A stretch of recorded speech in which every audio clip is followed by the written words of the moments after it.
Amigos, gracias por estar con nosotros. Hoy tenemos el gusto de anunciar un nuevo ciclo en la vida del periodismo digital en lo que concierne a la Fraternidad de Reporteros de México, de la cual soy secretario general. En esta nueva aventura, a través del Laboratorio de Crónica, intentaremos acercarnos al análisis, a la lectura, a la revisión de los discursos visuales, de los discursos públicos, de las medidas, del acontecer cotidiano y de lo que se está leyendo, viendo y tomando como cierto en algunas partes de los medios y se están difundiendo a través de sus redes sociales, de sus medios de comunicación y que están llegando a amplios públicos. Hoy, la Fraternidad de Reporteros, un grupo de periodistas inspirados en la convocatoria de la Fundación Gabo, en este caso de Gabriel García Márquez, a quien conocimos en el año de 1984, logramos entrevistarlo, platicar con él y después también estar pues en la despedida final, ya cuando él llega al ocaso de su vida, un hombre que es un referente para nosotros. Esta fundación ha lanzado hoy con su nombre, con ese espíritu, con esa gallardía, con esa valentía que le caracterizó y que estos amigos que están ahí de intermediarios, en este caso profesores y periodistas de larga trayectoria, han convocado para que los periodistas de América Latina principalmente nos sumemos en la divulgación de informaciones que tienen que ver con la certeza, con la información de resoluciones, con las lecturas, con el análisis, con la elaboración de mensajes desde el confinamiento. Hoy la Fraternidad de Reporteros tomamos esa estafeta, aceptamos ese reto y a partir de este momento, de esta emisión que irá creciendo con el tiempo y también con su frecuencia cotidiana, desde luego, hoy por lo pronto será pues cada 2 veces por semana, abriremos las puertas de la fraternidad en la forma digital para interactuar con los demás colegas reporteros. Hay que decir que en este momento ser reportero es una misión importante, un doble compromiso por todo lo que implica ello. Las cosas están cambiando para los periodistas, para la prensa, la forma de trabajar, la forma de decir, la forma del no desplazamiento y reportar desde la casa y otros colegas que tienen que salir en medio de esta pandemia que se ha declarado como una guerra y hoy seríamos una especie de corresponsales de guerra sin mucha protección como siempre. Pero bueno, esa es la condición que nos ha tocado vivir y que la vamos a aceptar. Así, amigos, anunciamos que a partir de hoy este laboratorio de crónica abre sus emisiones. En esta ocasión nos acompaña, en primer lugar, voy a mencionarlo así, el maestro Saúl Santana, un reportero joven, pero con mucha trayectoria, tiene un doctorado él en periodismo. Él aborda los retos del confinamiento, cómo el hogar, el espacio, la oficina se convierten en este momento en lo que es la trinchera, la recuperación de los espacios y desde luego la elaboración, como en los viejos talleres del tejido, la elaboración de mensajes, la resistencia, una experiencia interesante. Saúl Santana, pues como reportero ha viajado por el mundo y hoy nos entrega esta pieza que yo digo literaria, un periodismo vivido como hay esa clasificación.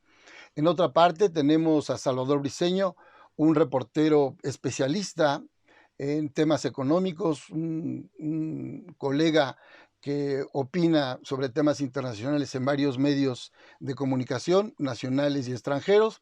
También nos va a acompañar con un análisis de lo que hay detrás, la información que hay atrás de esta guerra de la información, pero también la guerra económica.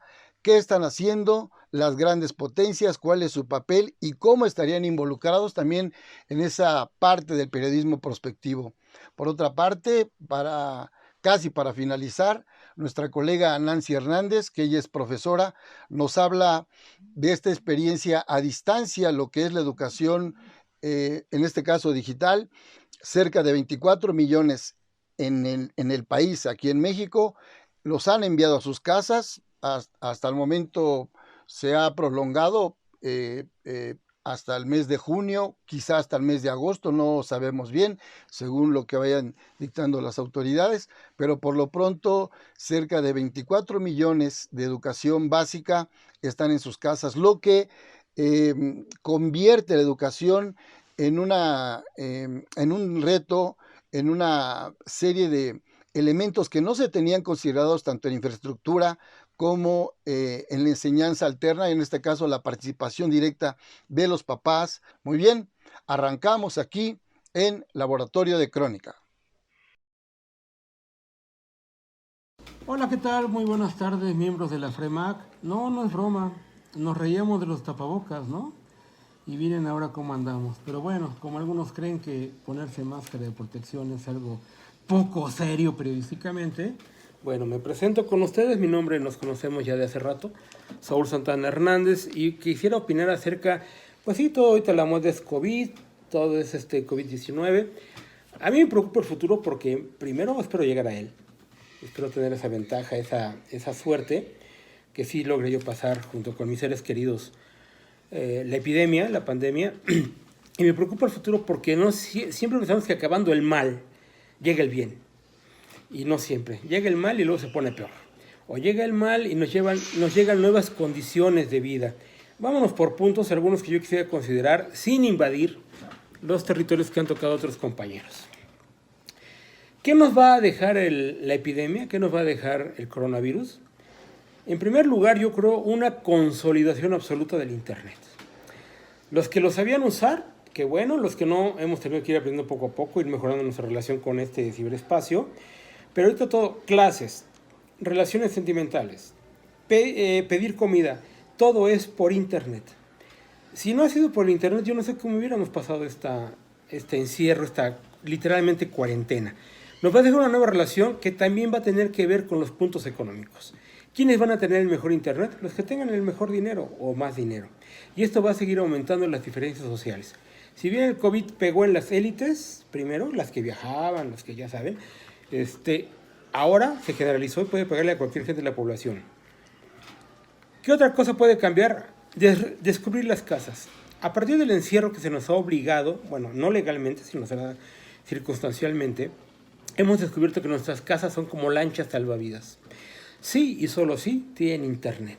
Una casa actual sin Internet, relacionamos los dos puntos, no nos sirve para nada, para protegernos de nada. Una casa con Internet es la lancha salvavidas ideal para esta contingencia y para cualquier otra. Las casas son rescatadas, pero no necesariamente como hogares. Eso hay que decirlo también.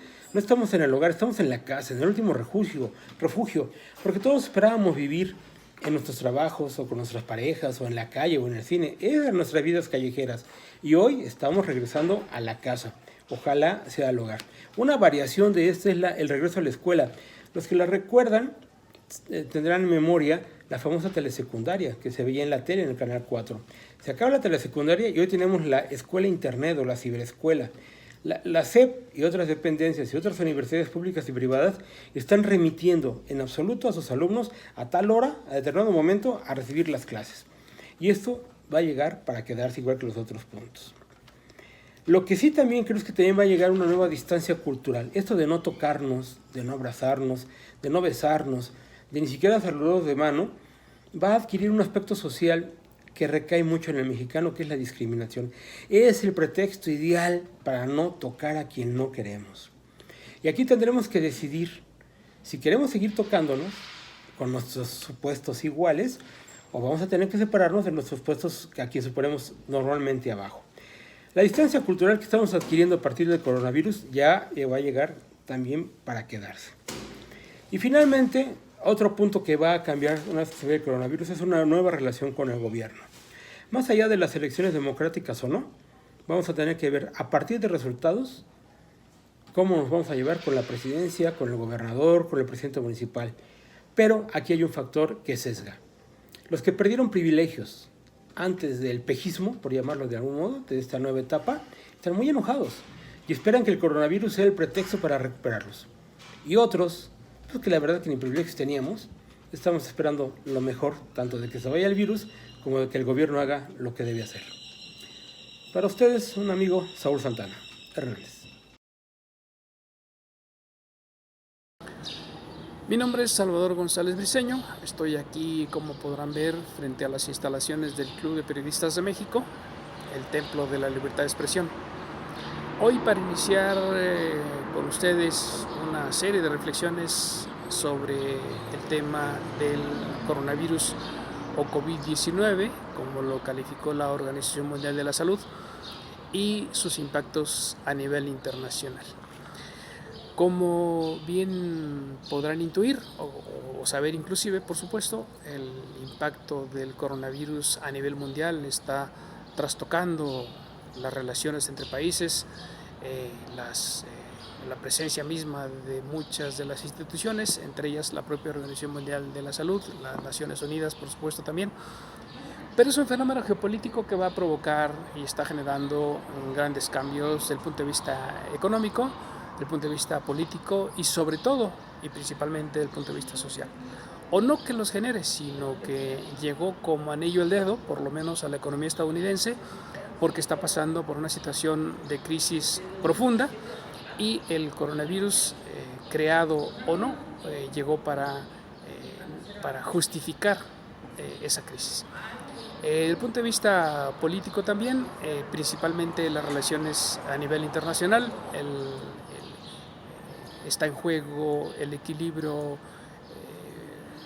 geopolítico que se había venido manteniendo de alguna manera desde la posguerra. Ahora este juego, la pugna con China va a seguir, con Rusia también. Recordemos que desde esta óptica geopolítica, ambas potencias le están disputando a Estados Unidos la hegemonía a nivel mundial. Bien, desde el punto de vista económico, decíamos, el impacto puede ser mayor, inclusive que la crisis del 29 del siglo XX, o que incluso la del 2008, 2009, la crisis financiera, o todavía más, quizá no desde el punto de vista de los decesos, pero sí desde el punto de vista que él, por lo menos de la reconstrucción y los problemas de la deuda que traerá consigo el coronavirus, el impacto puede ser todavía mayor al de óigalo bien, las dos guerras mundiales. Entonces, no es que el coronavirus haya llegado y haya generado y provocado todas estas circunstancias, estos ajustes, esos cambios en las relaciones internacionales y también en el terreno, el ámbito geopolítico. No, es al revés. Es decir, es la situación de crisis de la economía norteamericana, la situación de conflicto geopolítico que tiene Estados Unidos con las dos potencias emergentes que le están disputando, por supuesto, el eje geopolítico a nivel mundial, que tiene que ver con, por supuesto, el poder a nivel internacional, el tema de la presencia del oro en el ámbito del intercambio de los bienes como es el petróleo, el tema del oro, por ejemplo, la situación grave de la burbuja inflacionaria en Estados Unidos, muy grave. Esto ha sido lo que ha si bien no generado, más bien es el pretexto para enfrentar este tipo de problemas, el que ha dado el llamado COVID-19. Del punto de vista también político, de las relaciones internacionales, por ejemplo, está en juego el papel de las Naciones Unidas, por ejemplo, la ONU, la propia OMS, pero decía que el impacto sobre todo social, porque fíjese bien que si usted no recuerda, hubo después del derribo de las Torres Gemelas en 2001 una política encabezada por George Bush en ese país de acotar las libertades individuales. Fíjese que ahora vamos hacia allá, y vamos hacia allá no solo en Estados Unidos, sino en el mundo. Recuerde que el impacto del coronavirus no es solo en Estados Unidos, no es solo en China, tampoco solo en Rusia, es a nivel mundial. Recuerde que está trastocando la propia, incluso presencia de la Unión Europea, por ejemplo. La propia Unión incluso está en jaque. Recuerde que el virus está llegando e impactando gravemente a las sociedades de América Latina también, en Asia, pero particularmente los países señalados, mayormente afectados, con Estados Unidos a la cabeza en cuanto al mayor número de fallecidos. Le siguen Francia, Italia, España también, y por ahí asoma también Rusia. Y en América Latina, bueno, en Ecuador, en Brasil, como usted sabe, son países que se han visto fuertemente afectados. ¿Qué es lo que está ocurriendo con la gente? El miedo, principalmente el temor a lo desconocido, el terror a lo que pueda ocurrir, porque todos estamos expuestos a que si no llevamos las medidas de seguridad adecuadas podemos ser víctimas de este flagelo. Bien, le decía que iniciamos las conversaciones, no me quiero extender más, habrá tiempo para continuar con esto. Quédese en casa, una recomendación de sus amigos de la Crónica. Hola, bienvenidos al Laboratorio de Crónica de la Fraternidad de Reporteros de México. Mi nombre es Nancy Rocío Hernández. Compartiremos unas reflexiones sobre los fenómenos de la telecomunicación en la enseñanza básica y media superior en tiempos de pandemia por COVID-19. Como sabemos, la educación en estos tiempos ha sufrido grandes cambios. Se suspendieron las clases presenciales oficialmente desde el pasado 20 de marzo. Esto implica, por supuesto, nuevos retos a los que el sistema presencial educativo no estaba preparado. Esto implica un aprendizaje en línea. Esto se hace mediante los recursos tecnológicos disponibles, como el celular, aplicaciones, redes sociales y diversas plataformas para el envío de materiales didácticos. Para los docentes son útiles el enviar instrucciones para la elaboración de tareas o actividades formativas para los alumnos, así como su recepción y evaluación de dichas tareas. Sabemos en definitiva que no es lo mismo la educación a distancia que la presencial. Esto ha implicado, por supuesto, un mayor involucramiento familiar para el cumplimiento de las actividades escolares de los niños y los jóvenes. Ha implicado también mayor tiempo de dedicación para los alumnos. Y también, por supuesto, se ha generado incumplimiento de la carga de actividades asignadas en los alumnos. Lo anterior implica que hay alumnos que no están participando, que no se están integrando a la conexión en línea, pese al esfuerzo de la comunicación que se trata de tener con alumnos y padres de familia o tutores. Hay alumnos que por diversas razones no pueden cumplir con las actividades que les son asignadas o simplemente no tienen acceso a las plataformas virtuales para su seguimiento escolar. Para los docentes, en cambio, existe también el reto de aprender a usar las tecnologías y las herramientas digitales o plataformas para la atención a sus alumnos. Esto, por supuesto, también mezcla la vida personal con la laboral. También cuentan con mayor carga de trabajo porque por parte de las escuelas se les solicita diversas actividades administrativas, además de la atención a sus alumnos. Esto implica una mayor dedicación a la inversión de tiempo en las actividades escolares. De esto existen diversas ventajas. Por ejemplo, el ahorro de tiempo y dinero en traslados y alimentación fuera de casa. También implica el aprendizaje del uso de las tecnologías y plataformas digitales para la educación, administración propia del tiempo, alimentación en el hogar, mayor convivencia familiar y el aprovechamiento de materiales digitales didácticos como libros digitales, infografías, videos, revistas, artículos digitales, programas interactivos, videoclases, etc. Existen también de todo esto unos retos muy grandes para México, que viene siendo la realidad inequitativa, que viven muchos alumnos estudiantes fuera de las aulas. Esto implica también una alteración en la vida cotidiana de todos, de tanto familias, estudiantes y docentes. Familias de bajos recursos que no cuentan con tecnología ni conectividad, o personas que no cuentan con dispositivos electrónicos o no con las características necesarias. Este es uno de los momentos en que estamos más vulnerables ante la brecha digital del uso de las tecnologías de la información y la comunicación. Algunos grupos vulnerables más afectados son las madres solteras mexicanas, las familias migrantes, las familias integradas al comercio informal, personas que no pueden dejar de laborar para presentar un ingreso económico a sus hogares.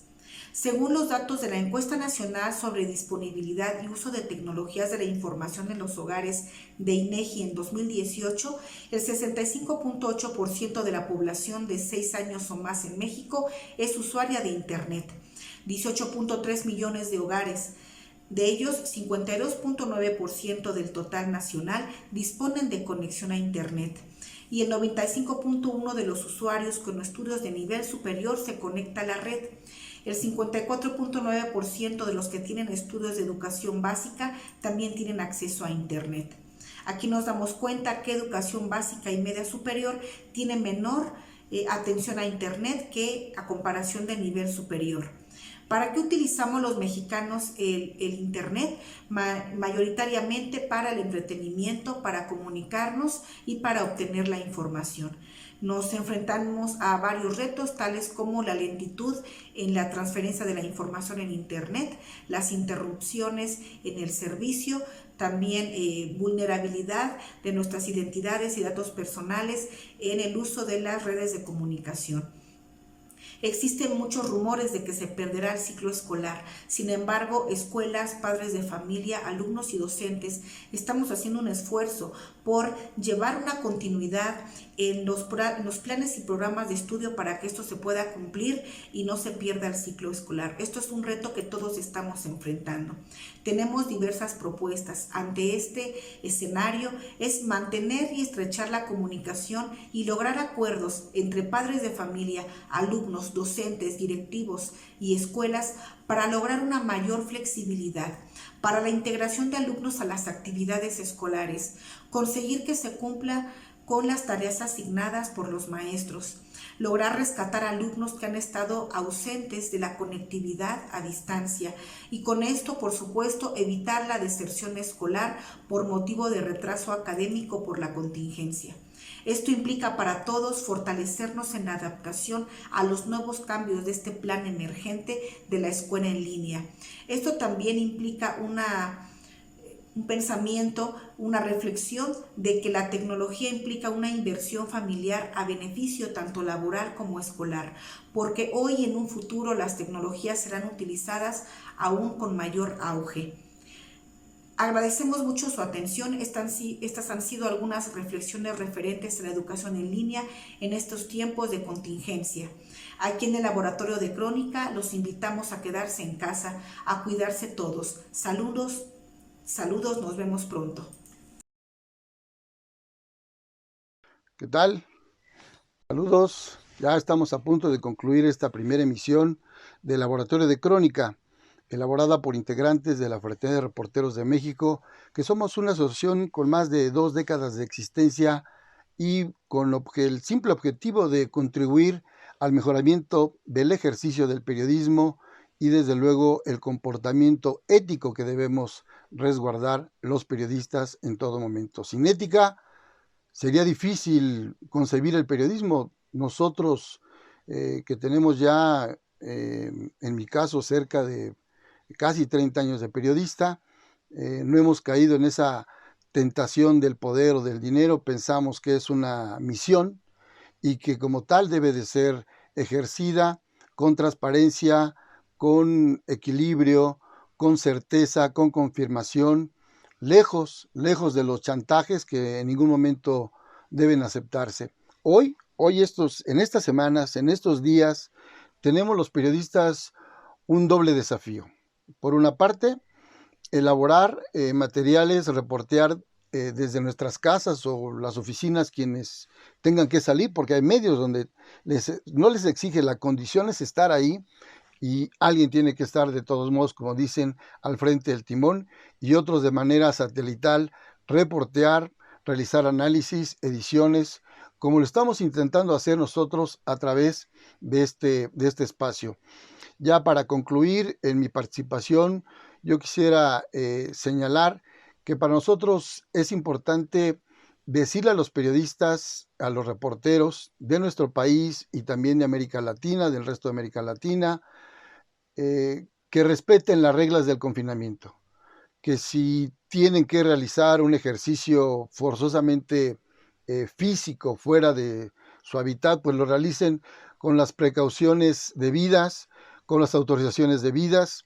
Aquí en México nosotros estamos por entrar a la fase más peligrosa de esta pandemia que nos está pues pasando, haciendo pasar estragos, como se dice en el vulgo, y que hoy debemos de tener esa doble fortaleza. Primero, para tener más inteligencia a través de nuestros estudios, saber detectar las informaciones que pueden ser útiles hoy a todos los ciudadanos. Segundo, tener muy bien el chequeo, como dicen, el chequeo de la fuente o la confirmación, no dar un paso más allá. Eso abre, por ejemplo, hoy una franja entre lo que es el periodismo científico, el periodismo de la divulgación científica, que hay especialistas para eso, y otra gran parte, el periodismo general, que no necesariamente son científicos, pero que tienen que estar apegados a las reglas y a los procedimientos y a las encuestas y a los resultados de los métodos y a las versiones oficiales para entresacar y tener lo mejor de la información. Es como, yo siempre lo he considerado como una panadería. Hay que darle tiempo, hay que revisar el cocimiento, hay que revisar la materia prima antes de ponerla en el mostrador y desde luego pues ponerla al público o a su venta, ¿no? Es para nosotros importante que en este momento en las redacciones, en los medios, se adopten los códigos de ética. Los códigos de ética, bueno, desde el siglo pasado, a principios del siglo pasado, iniciaron allá por Holanda, por Noruega, los primeros estudios y los primeros manifiestos dedicados a la ética periodística. Por ahí nuestro amigo y colega Ernesto Villanueva, un pues ya joven en el sentido de su visión, con una gran producción literaria, ha tenido a bien ofrecernos algunos cursos de ello.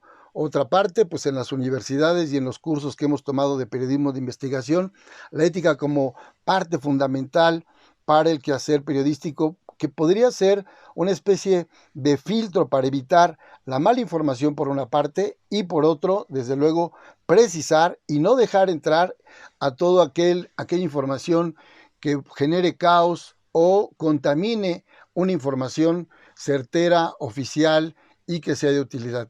De ahí también que tengamos en estos días la revisión de este libro Constelación de la Ética, que Javier Darío Restrepo de la Fundación Gabo pues ha tenido a bien ponerla en línea de manera pública y le hemos consultado. Nos parece una parte interesante esta serie de escenarios, de historias, la utopía, por ejemplo, la palabra dignidad, la palabra reforzar nuestras fuentes, el insistir y desde luego terminar con esto que pareciera algo idílico, pero que la ética, el periodismo están enlazados por el amor a la vida. Amigos, tendremos oportunidad en su momento ya de establecer otro tipo de análisis de ventanas que los iremos reporteando a través de estas semanas y les mandamos desde luego pues un abrazo, un saludo desde México y estaremos emitiendo estas emisiones de manera frecuente. Gracias y buenos días.